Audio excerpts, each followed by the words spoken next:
白泥化浆，龟沙拌泥，堆覆于钢模之上，以专属刮刀塑形，深、宽、厚毫厘不差，再经过炉风烘干和抛光打磨，这就是一口铸铁锅的母体。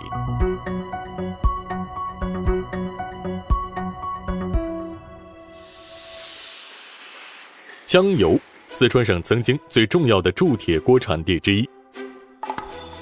这是最后一批老锅厂工人用传统的技术铸造适合中国人家用的生铁炒锅。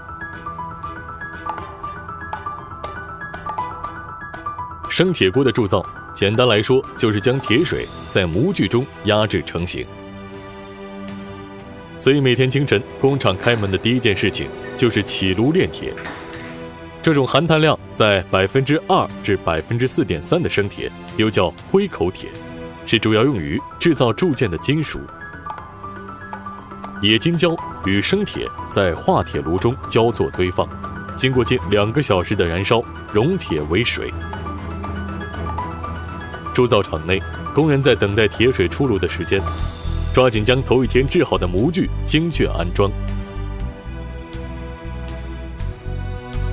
均匀刷上一层耐高温的石磨粉，通过这个薄薄的涂层，方便后续脱模。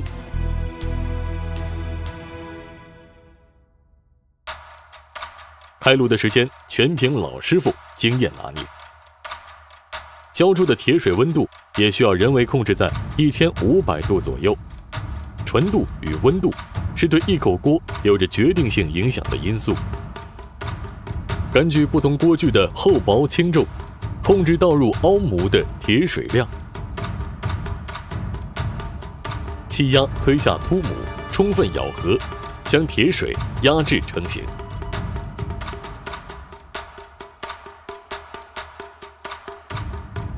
毛胚脱模，去除边缘的毛刺，放一旁自然降温，然后进行下一口锅的压制。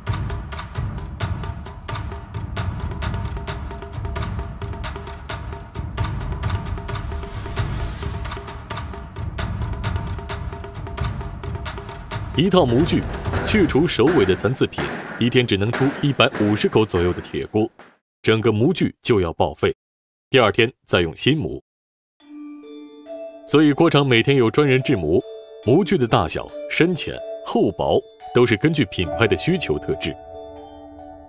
去除毛刺只能算初打磨，精细打磨则需要对铁锅的内外壁、口沿做更细致的处理和抛光。剥去表层的碳粉后呈现的不规则龟鳞纹，完全是铸造过程中自然产生，而非后续捶打而成。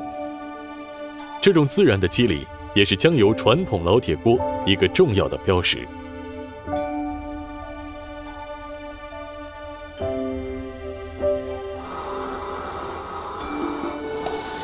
以前四川家户人家用锅多是双耳或者无耳，适应现代人的使用习惯。单柄的铁锅还会多一道钻孔和嵌铆钉的过程，以方便手柄的安装。看似流水的阵仗，实则每个环节都藏着非机械所能替代的经验和手艺。而这种亲切朴拙的生铁锅，因为在材料、性能和特质上高度契合着中餐的烹饪方式和中国人的使用习惯，说它是真正的国民炒锅也不为过。